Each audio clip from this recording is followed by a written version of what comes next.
Welcome back, and boy, do we have something exciting to talk about today.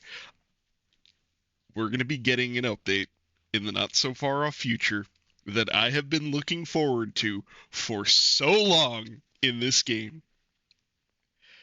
Now, it's not probably going to change everything, but to me, as somebody who likes planes and particularly likes planes that go whoosh, this is pure gold.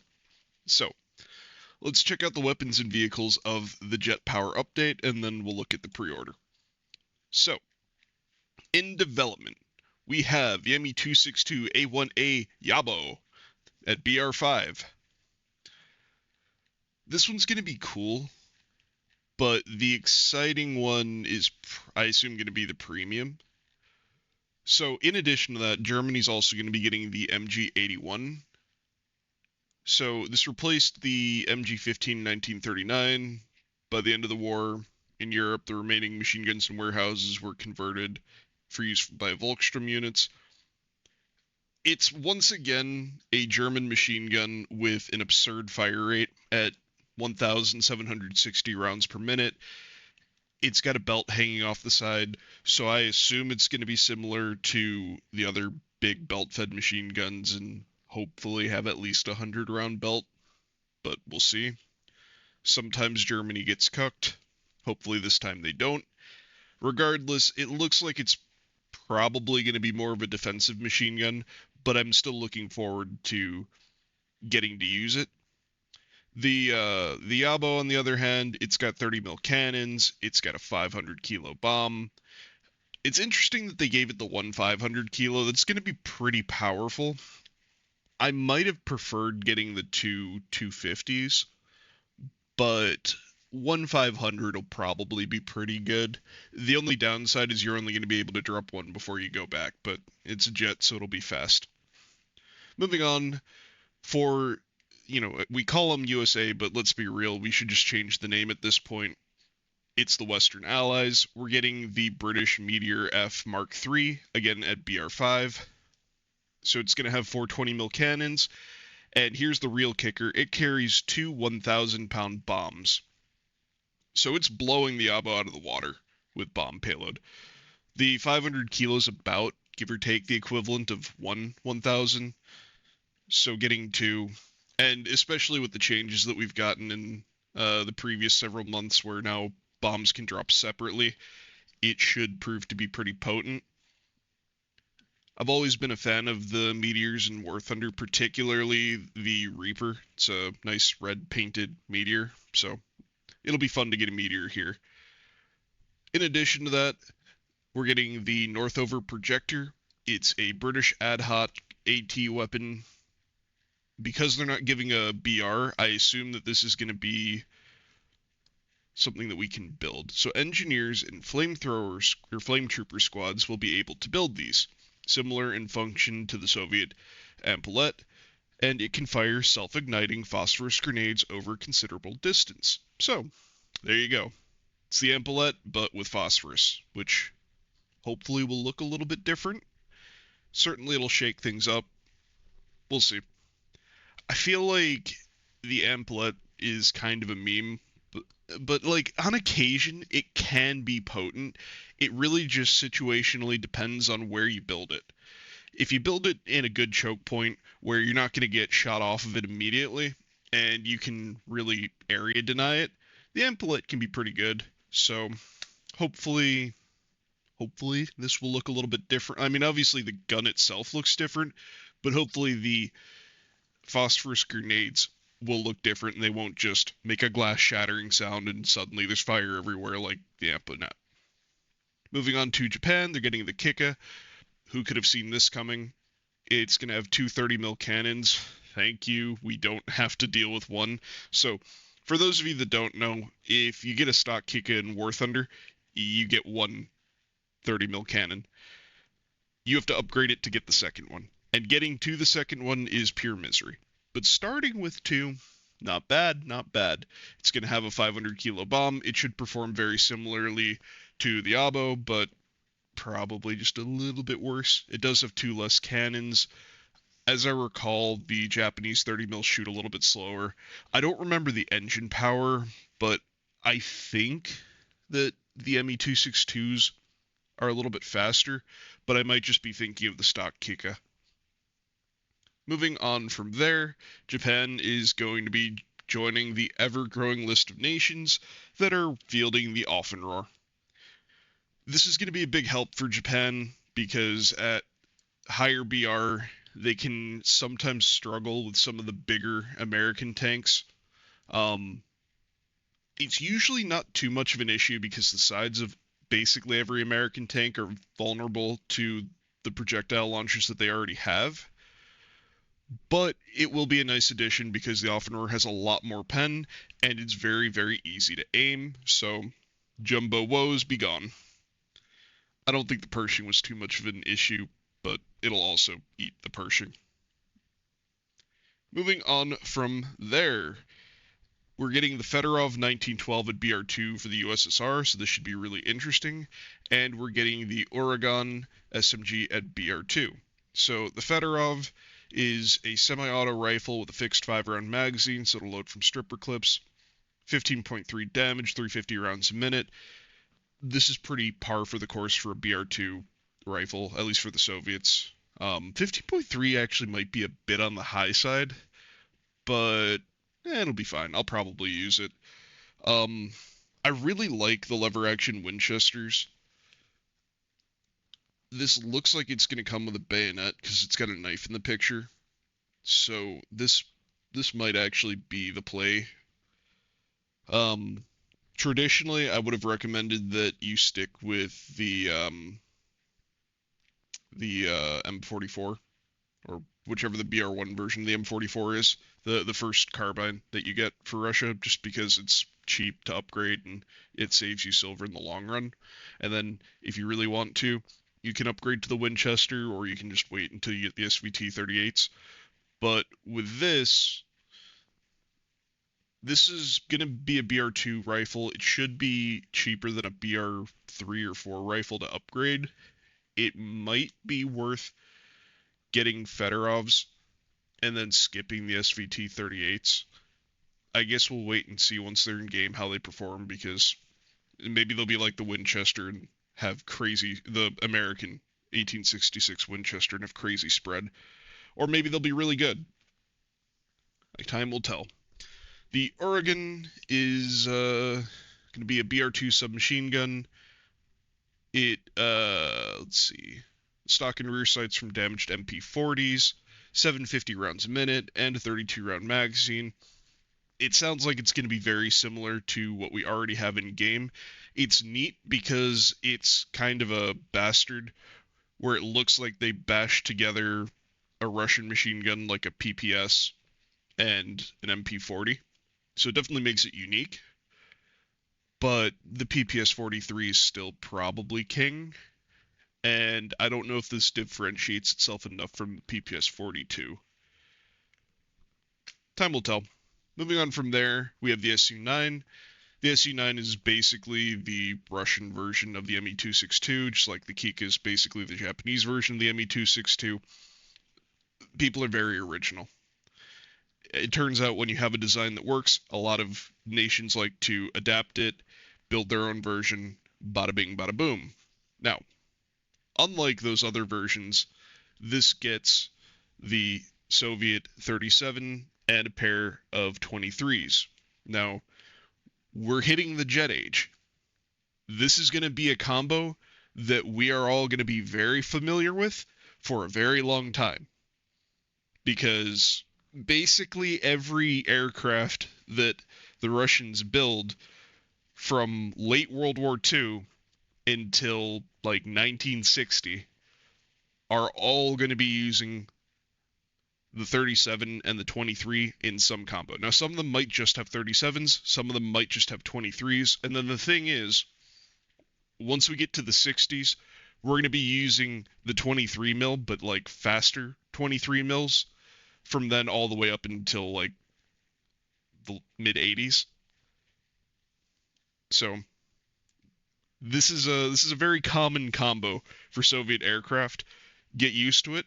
if you can get the velocity of the rounds down in basically every other game where you can fly any of these Soviet aircraft, they're devastating. The thing is, they're kind of low velocity, and the fire rate can be a little bit wonky, so it takes a little bit of getting used to.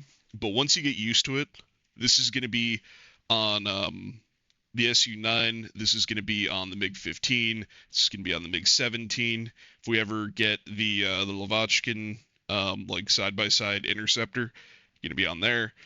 Um, I want to say the initial version of the MiG-21 still uses one of these guns because I don't think they had the Gish 23 yet. But regardless, now that we're headed into the Cold War, this is going to be a very common combination. So if you get good with it now, then you're going to have an easier time later. Now let's look at what else is coming in the pre-order. Now this is what I'm really excited for. It's a little bit dirty. I'm not gonna lie. It's a little bit dirty that they're putting the narwhal in as a premium and not putting it in the tech tree. So what we see here is an ME262 A1U4. It has a 50 millimeter nose gun, and if you've played War Thunder, you've either been on the receiving end or you've been the one flying these. And I'm not sure what ammo they're going to put in it in this game. But in War Thunder, you can just farm tanks with it. So, let's see if they say in here. Impressively fast fighters, first aircraft that can yada yada yada, 1,400 of them, 32 shells. Okay, so it doesn't say. So, here's the thing, right? In War Thunder, you can choose what ammo belts you have. So it has AP, it has HE, it has HVAP, and HVAP has traditionally been pretty popular with it because it's a little bit more forgiving if you don't have the best angle. With the 50 mil with the AP, you should be able to go through the top and the engine deck of any American tank you see and a lot of the Russian tanks. The thing is, you're going to have to take a much more steep approach and come down on them. And it also means you're going to have to understand the flight dynamics of the plane and know when you have to pull up without smashing into the ground. Because the real benefit to this plane and what makes it so good is that you have 32 shells. Now, I'm not saying that you're going to kill 32 tanks because you're probably going to miss. You're going to have non-pens. You're going to go through the tank and hit something useless in the tank, right? But it does mean that you have 32 chances to shoot at a tank and potentially kill it.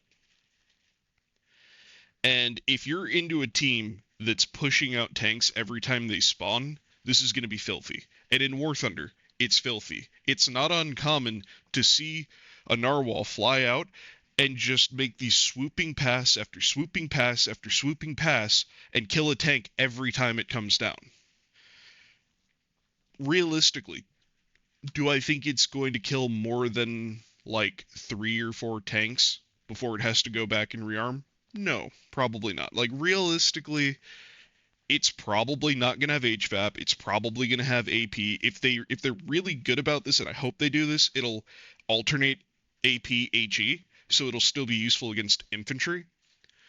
And then you can probably get a tank in your first pass, get some altitude, come back down, get another tank, go back up, come back down, maybe pop some infantry, do this like 2 more times, then go back. Like, probably gonna be going through like 6 shells every time you swoop in. I'm just guesstimating.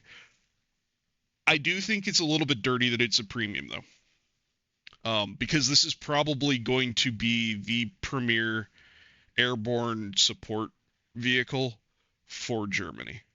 Now, bombs are really, really easy to use because you can just slam your plane into the ground one and done. It might depend on if this has AP and HE or if it's just AP or if it's just HE. If they just do HE, this actually might not be that big of a deal, but it is still a 50 mil gun on a plane, so I might be getting ahead of myself. I don't know. We'll see. Um, I mean, it says it can tear apart aircraft and armored vehicles. I feel like hopefully it's alternating belts, but we'll see. I do think it should have been in the tech tree though. Um, I think what would have been fair is to put this in the tech tree, put the Jabo in the tech tree probably as well, but maybe do it a patch later. Or do the Jabo now, do this one a patch later, and then make the premium one uh the Schwalbe? I don't remember. I don't remember the designation, but the one that only has two 30 mils and then it carries two 250 kilo bombs, and I would have made that the premium if it were me. Now, moving on from there, the other plane in this pack is going to be the F80 A5 for America. This is actually an American plane. It's an Air Force plane. Um, I like them in War Thunder. The only thing is that America was still tied to the 50 cal for a long time, and so depending on the model of 50 cal that you get, some 50 cals feel okay on jets, but generally speaking, 50 cals do not feel good on jets. They're still okay on prop planes, but you have to sit on target too long in a jet for them to really feel good. So this one is going to get six M2 Browning machine guns, right? So what that practically means is that air to air, I'm sure it's going to do fine, but you're going to have to sit there and shoot a guy for a while, and it's not going to feel great because you want to use your speed, you probably want to boom and zoom them, and you're going to be less effective doing. Like if they were M3s, like obviously this plane didn't come with M3s in real life. Like there are other models of the Shooting Star that I believe did get M3s, and I think there might be a model that has 20 mils, but don't quote me on that. I know that there's a model later on, or at least I think there is. That gets M3s. Now M3s are basically M2s, but they fire a lot faster, and because they fire a lot faster, you don't have to sit on a plane as long to kill it because you can get a lot more bullets into the plane a lot faster. And, you know, that's kind of the problem with 50 cals. 50 cals aren't big enough to really carry a payload. So you're firing either ball rounds or you're firing like APIT, which, APIT is nice because it lights things on fire, but 50 cal APIT rounds don't explode and 20 mil HE rounds or FIT rounds or whatever, they at least fragment or they at least explode, depending on the round type. So, in addition, by pre ordering it, you're going to get some fun stuff. You're going to get a little pinup, and you're going to get a fighter pilot portrait, and you're going to get an ME262 name decorator. And all of that is honestly really cool. Um, I'll probably put out a separate video later on talking about what I think this means for the game. I'm really excited that we finally have an update because it's April. I think our last update was in December, like our last real update, because I know that we've had some smaller updates since then, but there hasn't really been a whole lot substantial, nothing really exciting or worth talking about. We finally have something new. We finally have something worth talking about, and oh boy, is it exciting. We're hitting the point where I know this is going to be really polarizing because when War Thunder did it, it was really polarizing. There are going to be a lot of people who are like me who are really excited that we're moving into the Cold War. And I mean, we've already been flirting with it with like the AS-44 and the T-20 and whatnot, but we're getting jets. Like we're on the cusp. We're basically knocking on the door of Korea. And there's a lot you can do with the Cold War, but specifically, I think one of the most exciting periods is the early 1950s Cold War, and if they really like go into that and expand it and make maps for it and bring out the equipment, there's so many cool, interesting, wonky machines and guns and all sorts of stuff that was going on in the 50s. That's so exciting for me. But I do absolutely recognize there are a lot of World War II purists, and the nice thing with Enlisted, this is what I'm going to close it out with, right? Because like I said, I'll really go in more in depth in the future with this. The really nice thing with Enlisted is that if you want to be a World War II purist and you want to play World War II, that's an option for you. You can lock in at BR2 or BR3, probably even BR4, because, I mean, pretty soon with stuff like this coming out, we're going to need a BR6. Honestly, putting this at BR5 doesn't really seem right. I feel like it should be BR6, but again, that's for the other video. The point here is that if you don't want to deal with modern combat, there are options so you don't have to. But I know this is going to shake things up because, if you play BR5, and even to some extent if you play BR4, you are going to have to until we get a BR6. So let me know what you think down below. I don't think it's a bad idea to raise hell about this being BR5. Like, it's not a bad idea to really raise hell and be like, hey, these are jets. This is a huge leap in power because it is. They probably should be BR6, but we'll talk about that later. As per usual, get out there, kick ass, take names, and win your games.